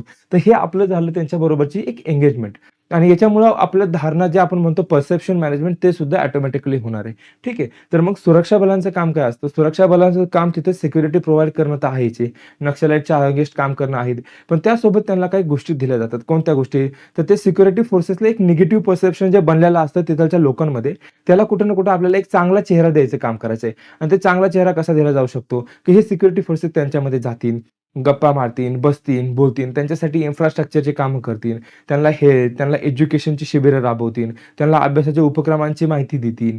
ठीक आहे. त्यासोबत त्यांना सांस्कृतिक कार्यक्रम आयोजित करतील, खेळ आयोजित करतील. तर यामुळं काय होतं त्यांच्यामध्ये एक विश्वासाचं नातं बनायला चालू होतं. एक कॅपॅसिटी बिल्डिंग चालू होते. एक नातं बनतं आणि जेव्हा एक नातं बनतं ना, तर त्याचा एक मधुर सुगंध म्हणून आपलं एक सिंहाचं नातं तर नक्कीच तयार होतं. ठीक आहे. तर हे झाले आपलं एक काय सामुदायिक सहभाग म्हणून किंवा कम्युनिटी एंगेजमेंट म्हणून आपण त्याला म्हणू शकतो. ठीक आहे. त्याच्यानंतर माध्यम योजना, मीडिया प्लॅन. मीडिया प्लॅन कसे केले जातात? तर माओवादींचे प्रसार करतात देण्यासाठी सकारात्मक कथा आणि प्रसार करणे. ठीक आहे. तर माओवाद्यांचा प्रचार जे करतात त्यासाठी गव्हर्नमेंटला काही ना काही ॲक्शन घेणं इम्पोर्टंट असतं. ठीक आहे. तर यामध्ये इम्पोर्टंट पुढचा पॉइंट आहे आपल्याकडे नक्षलवादाचे निर्मूलन सातत्याने आव्हाने. तर आता जेव्हा आपण हे सगळ्या गोष्टी म्हणतो, ठीक आहे. आपण कोणत्या गोष्टी म्हणतो, की गव्हर्नमेंटने डिक्लाइन वगैरे केलं, पण ते खरंच पूर्ण संपलंय का? तर पूर्ण संपणं थोडंसं अवघड आहे. का अवघड आहे? तर त्यामागे काही कारणे पण आहे. तर ती कोणती कारणे आहे? की नक्षलवाद जे त्या त्या एरियामध्ये काही पर्सिस्टंट चॅलेंजेस आहेत, काही आव्हाने आहेत. सातत्यपूर्ण आव्हाने म्हणतो आपण त्याला. मग ती कोणती आव्हाने आहेत? हे पण आपल्याला समजून घ्यायचं आहे. तर त्यामध्ये पहिलं आहे हिंसक विचारसरणी किंवा व्हायोलेंट आयडिओलॉजी. ठीक आहे. हिंसक विचारसरणी किंवा व्हायोलेंट आयडिओलॉजी. तर हिंसक विचारसरणी कारण ह्या जे माओवादी विचारसरणी आहे, ही हिंसेचे गौरवगान करणारी आहे. म्हणजे काय? की ते सिक्युरिटी फोर्सेस अगेन्स्ट कायम काही ना काही घाणेरडे कामं करणार. का त्यांना अगेन्स्ट ॲक्शन घेणार. तर त्यामुळे हिंसा बनणार आणि हिंसा बनल्याच्या नंतर गव्हर्नमेंटला ॲक्शन घेणं मस्ट होऊन जातं. ठीक आहे. तर ते कुठे ना कुठं अगेन ते एक आव्हान येऊनच जातं आपल्यासमोर. त्याच्यानंतर तिचे अंतिम उद्दिष्ट लोकशाही राज्य रचनेची उलथापालथ करून सशस्त्र बंडाद्वारे पर्यायी शासन उभारणे आहेत. तर त्यांचं सिंपलचं एम आहे, की त्यांना जे लोकशाही पद्धतीने जे गव्हर्नमेंट निवडून आलेलं आहे, जे शासन निवडून आले, त्यांना उलथून टाकायचंय, त्यांना बाहेर काढून टाकायचंय आणि त्याच्या जागेवर त्यांना त्यांचं शासन घेऊन यायचंय आणि हे घेऊन येताना त्यांना जे रिव्होल्यूशन करायचंय ते कसं असणार आहे? ते व्हायोलेंट आयडिओलॉजीचं रिव्होल्यूशन असणार. ठीक आहे. ते व्हायोलेंट पद्धतीनेच रिव्होल्यूशन करणार आहे. हे पण इम्पोर्टंट आहे. त्यानंतर पुढचं म्हणजे काय? कठीण भौगोलिक परिस्थिती, डिफिकल्ट टेरेन. कारण जेव्हा आपण नक्षलाईट एरिया पाहतो, तर तुम्हाला जसं सांगितलं छोटा नागपूर प्लॅटूचा जो एरिया आहे, तो भरपूर असा कठीण आहे, टेरेनवाला एरिया. ठीक आहे. तर तिथं भरपूर अडथळे येतात. तिथे कसे टेकड्यांसारखे दुर्गम आदिवासी भागांमध्ये कठीण भौगोलिक रचना आणि हवामानामुळे सुरक्षा कारवाई गुंतागुंतीची ठरते. कारण तिथं कसं आहे भरपूर टेकड्या आहे, खूप डोंगर आहे, दऱ्या आहे मोठमोठ्या. तर तिथं कसं होतं, की त्यांना गनिमी कावाचा वापर करून अटॅक करणं खूप ईझी होऊन जातं. बट सिक्युरिटी फोर्सेसला तिथं वर्क करणं थोडंसं अवघड होऊन जातं. ठीक आहे. त्याच्यानंतर जंगल, डोंगराळ भाग आणि पायाभूत सुविधांचा अभाव यामुळे दलांची हालचाल व पुरवठा व्यवस्थेत कठीणाई येते. कारण तिथं जंगल आहे, डोंगर आहे आणि पायाभूत सुविधांचा अभाव असल्यामुळं तिथं सुरक्षा फोर्सेसला जी हालचाल करावी लागते, म्हणजे एका जागेवरून दुसऱ्या जागेवर जाणं किंवा ऑपरेशन परफॉर्म करताना वेगवेगळ्या पद्धतीचे जे मूव्हमेंट असतात त्या करणं आणि त्यासोबत त्यांना पुरवठा व्यवस्थापन म्हणजे त्यांना सशस्त्रचा पुरवठा करणे किंवा अन्नधान्यांचा पुरवठा करणे यासाठी सुद्धा त्यांना तिथं अगेन अडचणी येतात. आणि त्याच्यानंतर विश्वासाचा तुटवडा, ट्रस्ट डिफिसिट तर आहेच आहे. कारण जे नक्षलाईट एरिया असतं ते आदिवासी एरियामध्ये जास्त इन्फ्लुअन्स ठेवतात. तर आदिवासी आणि जे मेनस्ट्रीम असतात त्यांच्यामध्ये कुठे ना कुठे एक कल्चरल डिफरन्स तर आपल्याला जाणवतो. त्याचसोबत ऐतिहासिक दुर्लक्ष पण आहे ह्या भागाकडे आणि धारणा पण आहे. यामुळं काय होतं, स्थानिक लोकांचा प्रशासन व सुरक्षा दलांवरील विश्वास कमी होतो. तर एक सांस्कृतिक फरक तर आपल्याला जाणवतो नक्कीच. आणि दुसरं म्हणजे काय? दुसरं म्हणजे ऐतिहासिक दुर्लक्ष. कारण जेव्हापासून हा एरिया आहे तिथं म्हणजे कोणत्याही प्रकारच्या बेसिक फॅसिलिटी सुद्धा पोहोचल्या गेलेल्या नाहीये. ह्या लेव्हलचं करप्शन पण आपल्याला दिसून येतं. तर कुठे ना कुठे ह्या 2-3 गोष्टींमुळं काय होतं, की एक अविश्वासाची दरी तयार झाली. त्यामुळे त्यांनी काय स्थानिक लोकांना प्रशासन आणि सुरक्षा बलांवर विश्वासच राहिलेला नाही. ठीक आहे. त्यांना असं वाटतं हे आपल्या विरोधात काम करतात आणि वरून नक्षलवादी ह्या गोष्टींचा फायदा घेतात आणि त्यांच्या मनामध्ये अजून विष करून देतात. त्यामुळं ह्या सगळ्या गोष्टींमध्ये प्रॉब्लेम्स येतात. तर हे काही पॉइंट्स आहे हे जे कन्सिस्टंटली गव्हर्नमेंटला वर्क करावं लागेल ह्या गोष्टींवर. कारण हे सगळे अडथळे येतात आणि ह्या अडथळ्यांना आणि ह्या आव्हानांना चॅलेंज करूनच गव्हर्नमेंटला ह्या गोष्टींवर काम करावं लागणार आहे. त्यानंतर पुढचा पॉइंट आहे, की वे फॉरवर्ड्स. तर आता हे सगळं झालं. आपण काय-काय पाहिलं? आपण पाहिलं, की नक्षलिझम काय असतं. त्याच्यानंतर आपण त्याच्यामध्ये माओइझम पण पाहिलं, की माओइझम एक व्हायलंट आयडिओलॉजी थ्रू काम करतो. त्याच्यानंतर मग आपण पाहिलं, की त्यांची उद्दिष्ट काय आहे. त्याच्यानंतर त्यांची कार्यपद्धती काय आहे. त्याच्यानंतर त्यांची विचारसरणी काय आहे. त्याच्यानंतर मग आपण पाहिलं, की त्याच्या उदयाची कारणे काय ते. त्याच्यानंतर कारणे पाहिल्याच्यानंतर आपण पाहिले, की डेटा गव्हर्नमेंटमध्ये डिक्लाइन झाला तर मग तो डेटा. मग जर डिक्लाइन झाला तर ते डिक्लाइन होण्यामागची कारणं काय? आपण पाहिली समाधान स्ट्रॅटेजी. सीआरपीएफच्या फोर्सेसमध्ये बलामध्ये नंबर वाढवले गेले त्याच्या दलाचे. त्यानंतर आपण पाहिलं की डेव्हलपमेंटल अस्पेक्टमध्ये काय पाहिलं आपण, की केंद्राकडून पैसे येतात, निधी पुरवला जातो. त्याबरोबर आपण फायनान्शियल इन्क्लुजन जे आर्थिक समायोजन म्हणतो ते पण पाहिलं आपण. आणि त्यासोबत आपण थर्ड पॉइंट काय पाहिला, कम्युनिटी एंगेजमेंट सुद्धा वाढवली गेली. हे सगळे पॉइंट पाहिले, मान्य आहे. बट त्याच्यानंतर काय इम्पोर्टंट आहे, त्याच्यानंतर आता पुढचा वे फॉरवर्ड. आव्हानं पण पाहिली आपण त्यासोबत, की गव्हर्नमेंटला हे सगळं काढताना कोणती-कोणती आव्हानांना तोंड द्यावं लागतं. तर त्यामध्ये पहिलं आव्हान असतं, की डोंगराळ भाग, कठीण परिस्थिती असते, डिफिकल्ट टेरेन असतो. त्यासोबत म्हणजेच आपल्याला दिसतं, की जे इम्पोर्टंट पॉइंट पाहिले आपण त्यासोबतचे. मग आता याच्यामध्ये आपल्याला काय पाहिजे? यामध्ये पाहिजे वे फॉरवर्ड्स म्हणजे पुढील दिशा कशी असणार आहे गव्हर्नमेंटची. इथपर्यंत त्या गोष्टी झाल्या, पण पुढं कसं असायला पाहिजे? तर पहिला म्हणजे विश्वासाचा तुटवडा जो आहे तो कमी करायचा आहे आपल्याला. जो ट्रस्ट डिफिशियंट आहे कारण ते दिसून येतं. तुम्ही जर पाहिलं तर ते गोष्टी दिसून येतात. मग हा जो ट्रस्ट कमी करायचा हा कसा कमी करायचा आहे? तर यासाठी आपल्याला स्थानिक लोकांच्या प्रशासनामध्ये अधिक सहभाग वाढवणं इम्पोर्टंट आहे. म्हणजे त्यांना लोकल गव्हर्नमेंट्स किंवा जे स्थानिक प्रशासन आहे याच्यामध्ये त्यांचा सहभाग वाढला. जसा सहभाग वाढेल ते लोकं स्वतःसाठी काम करायला स्टार्ट करतील आणि कुठे ना कुठे त्यांचं त्या लोकांपासून लांब जाऊन ते एक मेनस्ट्रीम बरोबर येऊन ते जोडू शकतात. त्यानंतर ग्रामसभांद्वारे निर्णय प्रक्रियेत लोकांचा आवाज ऐकणे. कारण ग्रामसभा कशी असते? ग्रामसभा एकदम लोकल लेव्हलला असते. तिथे सगळे लोकं एकत्र येतात आणि डिसिजन घेतात. तर हे एक कुठं ना कुठं मग एक पार्टिसिपेटरी डेमोक्रेसीचा पण साइन आपल्याला इथून दिसून येतं. ठीक आहे. आणि त्यानंतर आदिवासी सांस्कृतिक आणि परंपरांचा आदर करून धोरणे राबवणे. त्यांची जी संस्कृती आहे, त्यांचं जे परंपरा आहे, कस्टम्स आहे, जे त्यांचे कल्चर आहे, त्याचा आपल्याला आदर करायचा आहे, त्याची रिस्पेक्ट करायची आहे आणि त्याच्यानुसारच आपल्याला धोरणं राबवायची ते. तर ह्या प्रोसेसनुसार आपण त्यांच्यातला जो विश्वास बनलाय गव्हर्नमेंट सोबतचा किंवा मेनस्ट्रीम सोबतचा, तो आपण नक्कीच कमी करू शकतो. ठीक आहे. ही जी त्यानंतर आपण काय करू शकतो? विचारसरणीला प्रत्युत्तर देणे. विचारसरणीला प्रत्युत्तर देणे म्हणजे काय? Countering their ideological appeal. Naxalite लोकांची जी आयडिओलॉजिकल अपील आहे, त्याला काउंटर करण्यासाठी गव्हर्नमेंटला काही प्रोसेस करावी लागणार आहे. तर त्यामध्ये काय करते संविधानात अंतर्भूत लोकशाही तत्त्वांचा प्रचार करणे. जे संविधानामध्ये गोष्टी अंतर्भूत केल्या गेल्या, त्यांचा प्रचार करणं पण इम्पोर्टंट आहे. त्याच्यानंतर युवकांना लोकशाही मूल्ये, अधिकार आणि जबाबदाऱ्या यांची जाणीव करून देणे. कारण त्यांना जर संविधान माहीत नसेल, तर त्यांना लोकशाही काही माहीत असणार आहे. ठीक आहे. तर हे सगळ्यात इम्पोर्टंट आहे. तर लोकशाहीची मूल्य झाली, त्याच्यानंतर त्यांचे अधिकार काय आहे, त्यांच्या जबाबदाऱ्या काय ह्या देशाप्रती, हे पण जाणीव करून देणं पण तेवढंच इम्पोर्टंट आहे. त्यानंतर त्यांना शिक्षण, त्यांचे सांस्कृतिक कार्यक्रम आणि जनजागृती मोहिमेद्वारे हिंसक विचारसरणीला पर्याय दाखवणे. ठीक आहे. ते आपण मग त्यांना शिक्षण देऊ शकतो. शिक्षण भेटलं की त्यांना एज्युकेशन भेटलं की त्यांना काय भेटेल? एम्प्लॉयमेंटची अपॉर्च्युनिटी भेटेल. एम्प्लॉयमेंटची अपॉर्च्युनिटी भेटली की त्यांचं हेल्थ पण चांगलं व्हायला चालू होईल. ठीक आहे. तर ह्या सगळ्या गोष्टी. त्यासोबत आपण त्याला कल्चरल प्रोग्राम्स अरेंज केले पाहिजे. सांस्कृतिक कार्यक्रम पण त्यांच्यासाठी आणि एक जनजागृती मोहीम पण चालवली पाहिजे. जेणेकरून काय होईल? ही जी हिंसक विचारसरणी आहे, याला कुठं ना कुठं एक तोंड दाखवलं जाईल, बोट दाखवलं जाईल. ठीक आहे. आणि त्याच्यानंतर पुढचं काय असेल? सुरक्षा व क्षमता वाढवणे. आता ही जी सुरक्षा बल आहे, ही सुरक्षा बलांची क्षमता वाढवणं पण इम्पोर्टंट आहे. जसं मी तुम्हाला म्हटलं गव्हर्नमेंट 2 टाइपची स्ट्रॅटेजी यूज करतो. एक सॉफ्ट अप्रोच ठेवतं, एक हार्ड अप्रोच ठेवतं. सॉफ्ट अप्रोचमध्ये आपण पाहतो की कम्युनिटी एंगेजमेंट असेल. त्यानंतर डेव्हलपमेंटल आस्पेक्ट असेल. पण हार्ड एरियामध्ये काय बघतं गव्हर्नमेंट सिक्युरिटी आस्पेक्टनी पाहतं, की जर तुम्ही ॲक्शन घेताय तर आम्हाला पण ॲक्शन घ्यावी लागेल. आणि त्यासाठी आपली सुरक्षा बल आणि त्यांची जी कॅपॅसिटी आहे ती पण इम्पॉर्टंट आहे. तर त्याच्यासाठी काय केलं जातं, की आधुनिकरण त्यांचे जे हे आहे पोलीस दलं त्यांचं आधुनिकरण करणं पण इम्पॉर्टंट आहे. आधुनिकरणामध्ये त्यांचे जे शस्त्र असतात त्यांचं अपडेट करणं झालं. त्यासोबत त्यांना वेगवेगळ्या डिफिकल्ट टेरेनमध्ये कसं सर्व्हाईव्ह करायचं याची ट्रेनिंग देणं झालं. ठीक आहे. तर ह्या सगळ्या गोष्टी पण ह्या गोष्टींमध्ये येतात. आणि त्यासोबत अजून एक पॉइंट येईल. ठीक आहे. त्यासोबत तर आपल्याला काय पाहायचं आहे? आपल्याला पाहायचं आहे आणि यासोबत अजून एक इम्पोर्टंट पॉइंट पण आपण सांगू शकतो, जे मला आता जस्ट आठवलं आहे. तर तो म्हणजे काय? Media plan. तर गव्हर्नमेंट काय करेल, जसं त्यांची आयडिओलॉजी आहे, ते कसे करतात, प्रचार करतात लोकांमध्ये. तर आपण पण काय करू शकतो, प्रसार माध्यमांच्या याच्यातून गव्हर्नमेंटच्या आणि त्या लोकांमध्ये एक तर दूरी कमी करण्याचा प्रयत्न करू शकतो. म्हणजे काय? आपण चांगल्या-चांगल्या गोष्टी त्यांच्यामध्ये प्रसारित करणे, त्यांना चांगल्या गोष्टींकडे आकर्षित करणे. तर ह्या गोष्टी आपण प्रसार माध्यमांच्या याच्यातून पण प्रोव्हाईड करू शकतो. ठीक आहे. तर अशा पद्धतीनं आपण पूर्णपणे जे नक्षलवाद आहे हा टॉपिक पाहिलेला आहे. तर आता तुमचं काम काय आहे? तुमचं काम आहे की ह्या टॉपिकला जेव्हा तुम्ही पेपरमध्ये वाचसाल, तर त्यातून डेटा कलेक्ट करायचा आहे, की गव्हर्नमेंटने ॲक्शन घेतली. तर ॲक्शनचं काय ऑपरेशन होतं का? पर्टिक्युलर ऑपरेशन होतं तर कोणतं ऑपरेशन होतं?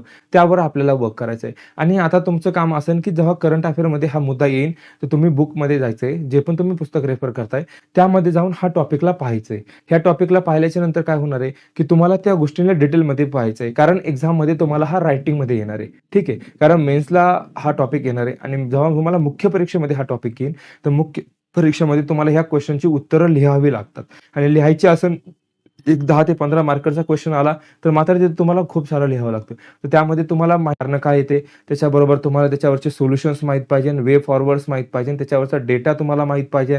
गव्हर्नमेंटला हे नक्षलिझमचा डिक्लाइन किंवा ह्याचे कमी होण्यामागे कोणती कारणे हे पण माहीत पाहिजे. गव्हर्नमेंटने कोणत्या स्ट्रॅटेजीज यूज केल्या, गव्हर्नमेंटचे कोणते इनिशिएटिव्ह होते हे पण माहीत पाहिजे आपल्याला आणि त्याचसोबत तुम्हाला माहीत पाहिजे का हे सगळं कमी करताना गव्हर्नमेंटला कोणत्या प्रकारच्या अडथळ्यांना सामोरं जावं लागतं. ठीक आहे.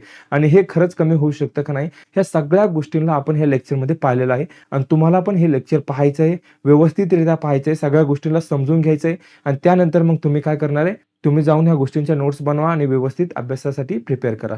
ठीक आहे. आणि आपली ही जी सीरीज आहे, ही करंट अफेअर रिलेटेड सीरीज चालू आहे. तर हा टॉपिक न्यूजमध्ये होता, तर आपण हा टॉपिक घेतलेला आहे. तर आपण मागील 2 लेक्चर घेतले आहे. जसं की केरळाचं नाव केरळम केलं गेलं आहे आणि जी निष्क्रिय इच्छामरण आहे. तर तुम्ही जर हे टॉपिक जर पाहिले नसेल, तर त्यामध्ये आपण एक संविधानिक भाग पाहिलेला आहे, जे केरळाचं नाव बदललं आणि त्यासोबत पॅसिव्ह जे इथोनेशिया आहे, तर त्याचं पण एक्झामच्या दृष्टीने किती इम्पोर्टन्स आहे आणि ते कसं महत्त्वाचं आहे, मी ते पण एक्सप्लेन केलेलं आहे. तर तुम्हाला काय काम करायचं आहे, की डिस्क्रिप्शन बॉक्समध्ये या दोन्ही व्हिडिओची पण लिंक अवेलेबल असेल, तर तुम्ही जायचंय, हा टॉपिक व्यवस्थित प्रिपेअर करायचा आहे, कारण हे करंट अफेअरचे टॉपिक आहे. जसं मी तुम्हाला सांगितलं, की करंट अफेअर आणि सिलेबस एकत्र येतो, तर पेपरमध्ये मार्क दिसायला नक्कीच चालू होतात. ठीक आहे. तर तुमचं काम काय असणार आहे? तुमचं काम असणार आहे, की हे टॉपिकला प्रिपेअर करायचं आहे आणि एक्झामच्या दृष्टीने प्रिपेअर करून पेपरमध्ये मार्क आपले चांगले सिक्युअर करायचे ते. ठीक आहे. तर आपण हा टॉपिक व्यवस्थितरित्या संपवला आहे. Thank you.